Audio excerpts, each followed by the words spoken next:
अस्सलाम वालेकुम। मेरा नाम इमरान है और मैं एक सीजन ट्रक ड्राइवर हूँ। पाकिस्तान के हाईवेज़ पे गुज़रे सालों ने मुझे बहुत कुछ सिखाया है, मगर जो एक रात मैंने देखा वो मैं कभी नहीं भूल सकता। ये बात कुछ साल पहले की है, जब मुझे एक अर्जेंट लोड पेशावर से कराची पहुँचाना था। रात का वक्त था और मैं इंडस हाईवे पर अकेला अपने ट्रक नंबर 786 के साथ सफ़र कर रहा था। पूरा यकीन था कि अगले दिन सुबह तक मैं हैदराबाद तक पहुंच जाऊं, मगर रात के अंधेरे ने मुझे एक ऐसी कहानी का हिस्सा बना दिया जो ज़िंदगी भर याद रहेगी। रात के तकरीबन 2 बज रहे थे और मैं कोहाट के आसपास एक सुनसान रास्ते से गुज़र रहा था। ये रोड ज़्यादा इस्तेमाल नहीं होती थी क्योंकि लोग कहते थे कि यहाँ अक्सर अजीब हादसे होते हैं, मगर मैं एक पुराना ड्राइवर था। मुझे किसी भी चीज़ से डर नहीं लगता था। रात के अंधेरा गहरा हो रहा था और सिर्फ मेरे ट्रक की हेडलाइट्स रास्ते पर पड़ रही थी। दूर तक सिर्फ बंजर ज़मीन और पत्थर नज़र आ रहे थे। मैं अपनी ही सोचों में मगन था जब अचानक मैंने देखा कि रोड के बीच एक आदमी खड़ा है। उसका सिर झुका हुआ था और वो बिल्कुल भी मूवमेंट नहीं कर रहा था। मुझे लगा शायद कोई मुसाफिर होगा जो मदद का इंतज़ार कर रहा है। जब मैंने ब्रेक लगाने का सोचा, तभी उस आदमी ने अचानक अपना सर उठाया। उसकी आंखें लाल थीं और उसका चेहरा अजीब तरीके से मुरझाया हुआ लग रहा था, जैसे कई बरसों से जिंदा ना हो। एक सेकंड के लिए मेरी सांस रुक गई और बिना सोचे समझे मैंने स्टीयरिंग घुमा दी। ट्रक जोर से लिफ्ट की तरह मुड़ा और मैं मुश्किल से कंट्रोल कर सका। जब दोबारा मैंने रोड पर देखा तो वो आदमी वहाँ था ही नहीं। मुझे समझ नहीं आया कि वो असली था या सिर्फ मेरा वहम, मगर मेरी हालत ठीक नहीं थी। मैंने सोचा कि कहीं रुककर पानी पी लूँ, मगर उस वक्त कोई जगह नज़र नहीं आ रही थी। मैंने स्पीड तेज़ कर दी थी ताकि जल्दी किसी आबाद जगह तक पहुँच सकूँ, लेकिन फिर एक अजीब चीज़ हुई। मुझे महसूस होने लगा कि मेरे ट्रक के कैबिन में कोई और भी है। साइड मिरर में मैंने देखा कि पीछे वाली सीट पर कोई बैठा है, लेकिन सिर्फ एक पल के लिए। जैसे ही मैंने पलट कर देखा, वहाँ कोई नहीं था। मेरे हाथ पसीने से भीग गए, लेकिन मैं ट्रक चलाता रहा। रफली 10 मिनट के बाद मैंने सामने एक छोटी सी टी स्टॉल देखी जो एक पत्थर के ढाबे जैसी लग रही थी। मैंने फ़ौरन ट्रक रोका और नीचे उतर गया। ढाबे का मालिक एक बूढ़ा आदमी था। मैंने उसे कहा, बाबा ये रास्ता अजीब है, आप यहाँ रोज़ देखते हो, कुछ होता है क्या? बूढ़ा आदमी मुझे गहरी नज़र से देखने लगा, फिर धीरे से बोला, बेटा तू अकेला नहीं है। जो भी इस रोड पे रात के 2 बजे गुजरता है उसके साथ कुछ ना कुछ ज़रूर होता है। मेरा दिल धक सा रह गया। मैंने पूछा, क्या मतलब? पापा ने एक लंबी सांस ली और कहा, यहाँ एक ट्रक ड्राइवर 1 साल पहले एक एक्सीडेंट में मर गया था। उसका ट्रक पलट गया था और उसका जिस्म ट्रक के अंदर अटक गया था। लोग कहते हैं कि तब से जो भी ये रास्ते पे आधी रात को क्रॉस करता है उसको वो आदमी दिखाई देता है। पहले वो रोड पे नज़र आता है और फिर उसका साया तुम्हारे साथ सफ़र करता है। मेरे जिस्म में एक ठंडी सी लहर दौड़ गई। मैंने ढाबा छोड़ा और ट्रक में बैठने से पहले पीछे देखा। हर जगह अंधेरा था, सिर्फ ट्रक के साइड मिरर से मुझे कुछ अजीब सा दिखाई दिया, जैसे कोई मेरे ट्रक के अंदर बैठ गया हो। उस रात मैंने ट्रक की स्पीड इतनी तेज़ कर दी थी कि मैंने कभी इतनी ज़िंदगी में ना की हो। हैदराबाद पहुंचकर मैंने ट्रक रोक दिया और अल्लाह का शुक्र अदा किया। उस वक्त एक बात समझ आई, पाकिस्तान के हाईवे सिर्फ रास्ते नहीं होते, ये कहानियों से भरे हुए हैं। कुछ कहानियाँ जो लोग सुनते हैं और कुछ जो सिर्फ ड्राइवर महसूस करते हैं। अगर कभी आप रात के 2 बजे किसी सुनसान रोड से गुजरें तो अपने साइड मिरर ज़रूर चेक करना, क्या पता कोई आपके साथ सफ़र कर रहा हो। ये था मेरा वाक़या जो मैं आपके साथ शेयर करना चाहता था। जी बहुत बहुत शुक्रिया, आपने अपनी कहानी हमारे साथ शेयर की।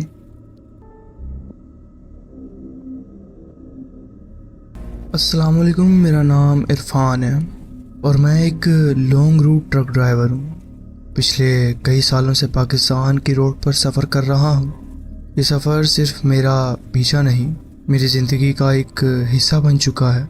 हर शहर, हर रास्ता, हर मोड़ मुझे याद है, कभी लाहौर के रश वाले रोड्स, कभी बलूचिस्तान के सुनसान रास्ते और कभी सिंध के उन्हीं लंबे हाईवेज पर तन्हा चलते हुए। मुझे अंधेरा या अकेलेपन का अब कोई डर नहीं है। रातें मेरी दोस्त हैं और सुनसान रास्ते मेरे हमरा। मगर एक रात जो आज भी जब याद करता हूँ तो मेरी रूह कांप उठती है। वो सिर्फ एक रात नहीं थी, वो एक ऐसे वाक़ये का आगाज़ था जो मेरी ज़िंदगी का हिस्सा बन गया। ये कहानी शुरू होती है एक गर्मी से भरी हुई रात से। जून का महीना था, जब हवा भी चल रही थी। मैं हमेशा की तरह एक नए सफ़र तय कर रहा था, कोयटा से कराची की तरफ। रास्ता बहुत लंबा था और वक्त भी गुजरता जा रहा था। जब मैंने टाइम देखा तो 2 बज रहे थे। रोड और भी सुनसान हो चुका था। गाड़ी के शीशे खुले हुए थे।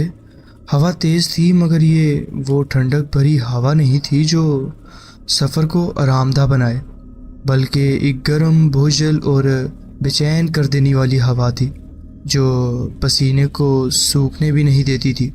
मेरा क्लीनर जमील मेरे साथ वाली सीट पर ही था।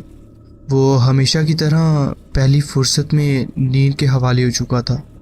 उसका सिर इधर उधर हिल रहा था। ये उसका मामूल था। जब भी रात का सफ़र होता वो ज़्यादा देर तक जाग नहीं सकता था। मैं आदत से मजबूर रोड पर पूरे ध्यान दिए ट्रक चला रहा था।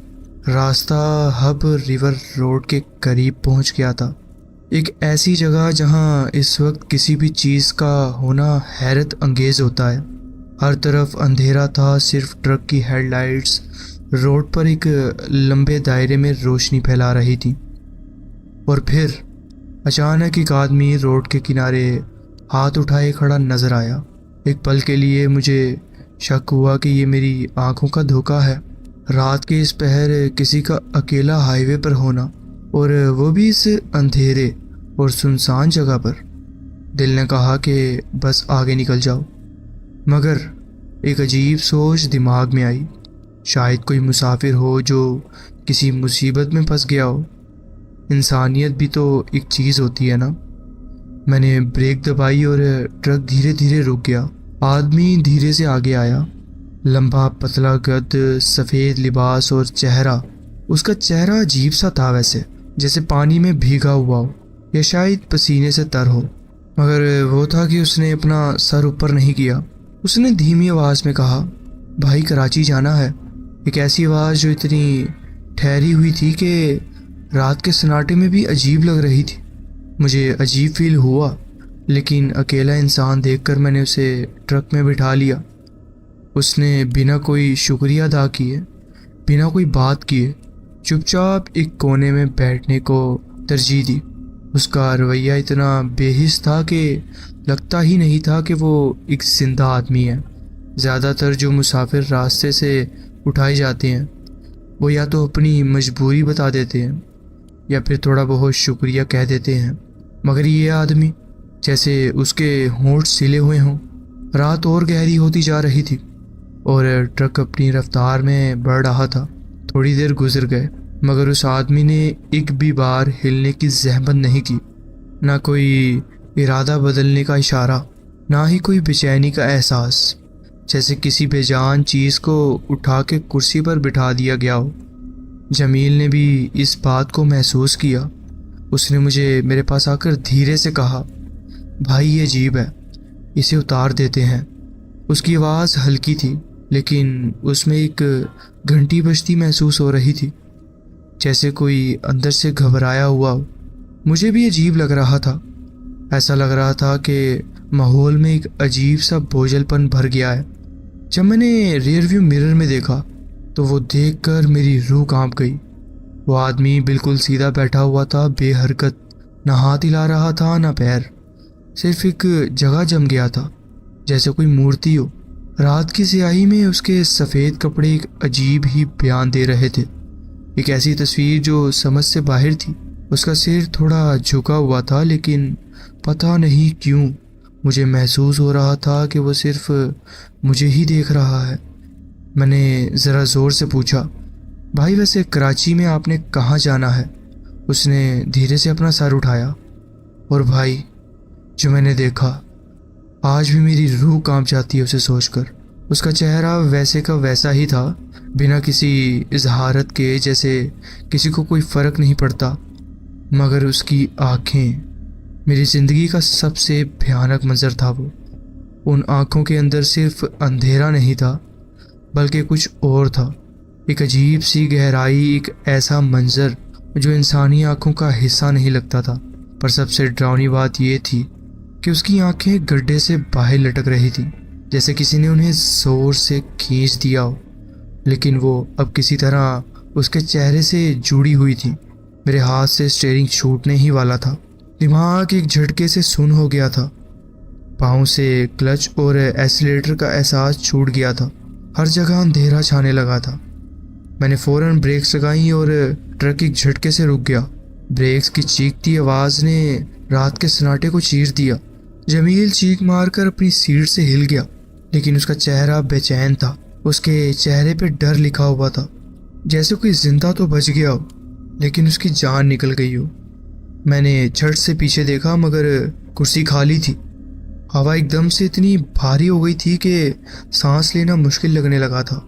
महसूस हो रहा था जैसे पूरी ट्रक किसी अनदेखी कुव्वत की गिरफ्त में है। जमील बेहोश हो गया और मेरी आंखों के सामने हर चीज़ धुंधली होने लगी। तभी मुझे महसूस हुआ कि कोई मेरे बिल्कुल करीब है, बिल्कुल मेरे कान के पास। एक ठंडी चीखती हुई आवाज़ आई।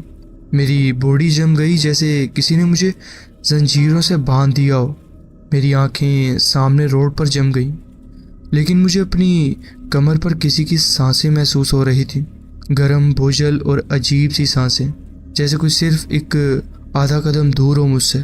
फिर एक चीज़ हुई, एक ऐसी चीज़ जो मेरे होश उड़ा देने के लिए काफ़ी थी। मेरे ट्रक की इग्निशन खुद ब खुद बंद हो गई। न मैंने चाबी घुमाई, ना ही कोई बटन दबाया, मगर इंजन एकदम से बंद हो गया, जैसे किसी ने जानबूझकर उसका दम घोंट दिया हो। उस वक्त सिर्फ एक ही चीज़ सुनाई दी जा रही थी, मेरी तेज़ी से धड़कती हुई दिल की धड़कन। पूरा रोड अंधेरे में डूब चुका था। गाड़ी की हेडलाइट्स भी धीरे धीरे कमज़ोर पड़ने लगी, जैसे कोई रोशनी को गिरफ्त में ले रहा हो। पूरा माहौल अजीब सा महसूस हो रहा था, जैसे कोई हम दोनों को देख रहा हो, जैसे हर तरफ कोई ना दिखने वाला साया छुपा बैठा हो। एक पल के लिए सब कुछ रुक गया, सिर्फ एक सन्नाटा, एक मरीक सी हवा जो ट्रक के अंदर भर रही थी। और फिर अचानक एक ऐसी चीज़ हुई जो मेरी जान सुखाने के लिए काफ़ी थी। किसी ने ट्रक का दरवाज़ा ज़ोर से खोल दिया। एकदम इतनी ज़ोर से आवाज़ आई कि लगा जैसे किसी ने लोहे का एक बड़ा टुकड़ा ज़मीन पर पटक दिया हो। दरवाज़ा एक झटके से खुला और एक बेनम सी ठंडक हवा अंदर दाखिल हुई। वो कोई आम हवा नहीं थी, वो हवा सर्द भी थी, लेकिन उसमें एक अजीब सी गंदगी थी, जैसे कि एक मुर्दापन की बू हो। जमील, जो बेहोश पड़ा हुआ था, अचानक होश में आया, जैसे किसी ने उसके जिस्म में एकदम जान डाल दी हो। उसने आंखें खोली और सिर्फ एक पल ट्रक के अंदर देखा और फिर चीखता हुआ बाहर भाग गया। ऐसी चीख जो सिर्फ मौत के करीब इंसान निकालता है। मैं भी फौरन ट्रक के दरवाजे से नीचे कूद गया। मेरे पैर ज़मीन पर लगे भी नहीं थे कि मैंने भागने का सोच लिया। जमील आगे आगे और मैं उसके पीछे। हम दोनों रोड पर बिना पीछे देखे भागते रहे। कहाँ जा रहे थे कोई नहीं जानता था, बस एक ही मकसद था, जितना दूर हो सके उतना दूर भागना। 5 मिनट तक बिना रुके भागने के बाद जब सांस लेने का होश आया, तब हमने मुड़कर ट्रक की तरफ देखा, और जो देखा वो मेरी ज़िंदगी का सबसे बड़ा डर था। ट्रक वहीं खड़ा था जहां मैंने उसे रोका था, मगर उसका कलर पूरे का पूरा काला हो चुका था, जैसे किसी ने उस पर रात की स्याही डाल दी हो। एक ऐसी स्याही जो सिर्फ रोशनी ख़त्म करने के लिए होती है। उसका एक भी हिस्सा पहले जैसा नहीं लग रहा था, जैसे कोई अजीब चीज़ उसे छू कर गुजर गई हो। और अंदर जो आदमी बैठा था वो अब भी वहीं था, लेकिन अब उसका चेहरा साफ दिख रहा था।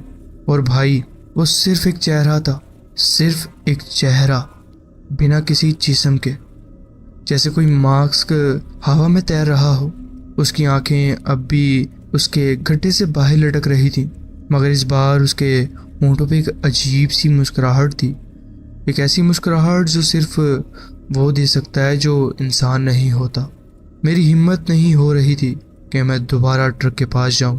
पैर जम गए थे, दिमाग ने काम करना बंद कर दिया था। ये ट्रक मेरा था, ये रोड मेरा जाना पहचाना था, मगर ये जो हो रहा था वो इस दुनिया का नहीं लग रहा था। उसी वक्त एक और ट्रक दूर से आता नजर आया। उसकी हेडलाइट्स रोड पर सीधा पड़ रही थी। एक पल के लिए महसूस हुआ कि शायद ये कोई असलियत का हिस्सा है, शायद हम अब भी जिंदा हैं। मैंने फौरन हाथ दिया और ट्रक रुक गया। उसका ड्राइवर एक बड़ा मोटे जिस्म का आदमी था जो शायद किसी और शहर से लम्हे सफ़र तय कर रहा था। उसने खिड़की से झांक कर हमें देखा, फिर अजीब सी नज़र से बोला, तुम दोनों इतने घबराए हुए क्यों हो? मैंने हिम्मत जताई, जुबान का बोझ तोड़कर, भाई वो ट्रक नहीं है जो दिख रहा है। वो जो कुछ देर पहले हमसे नॉर्मल बात कर रहा था, अब वो भी ज़रा घबराया हुआ लग रहा था। जैसे ही उसकी नज़र पीछे मेरे ट्रक पर पड़ी, उसका चेहरा पीला पड़ गया, जैसे उसकी रग रग से खून निकल गया हो। उसकी आंखें एक पल के लिए ट्रक के उस सीट पर जम गईं जहां वो अजीब शख्स बैठा हुआ था, और फिर बिना एक लफ्ज़ कहे उसने ट्रक का दरवाज़ा खोला और कहा, चलो यहाँ से निकलते हैं। उसका ये कहना था कि हम दोनों बिना एक पल ज़ाया किए उसके ट्रक में चढ़ गए। मैंने एक पल के लिए सोचा भी नहीं कि मैं अपना ट्रक छोड़कर जाने की बेवकूफ़ी में हूँ, मगर जब मैंने फिर से पीछे देखा तो मेरी रगों में सिर्फ एक ही चीज़ दौड़ रही थी, खौफ।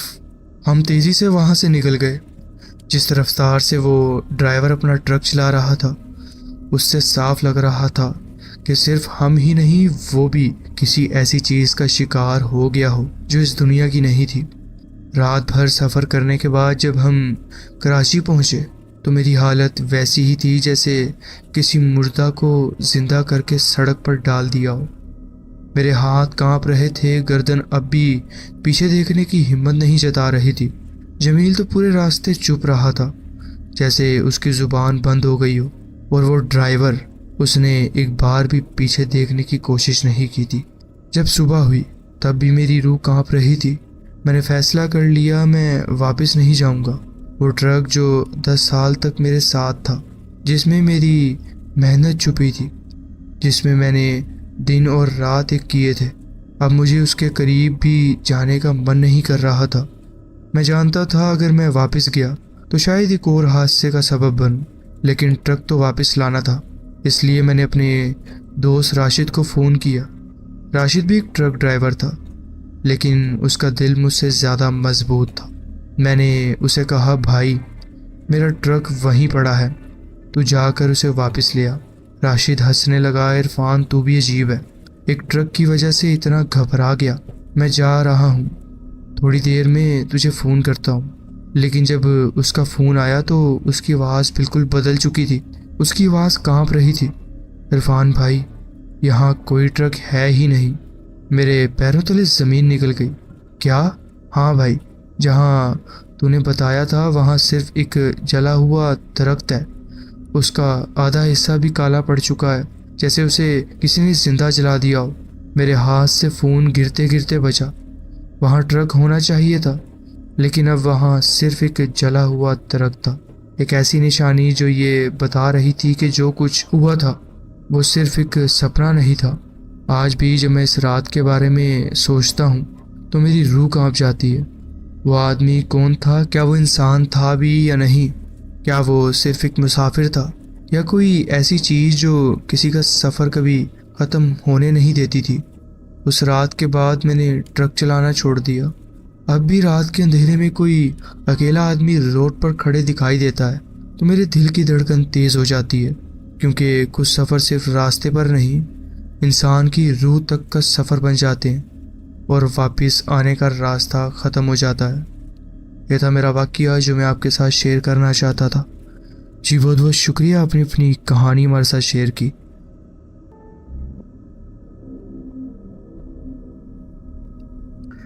अस्सलामुअलैकुम। ये एक पुराना घर है जो कि खेतों के दरमियान मौजूद है, जो चकवाल के गांव के पास था, जिसका नाम मशहूर था कि वो भूतिया है।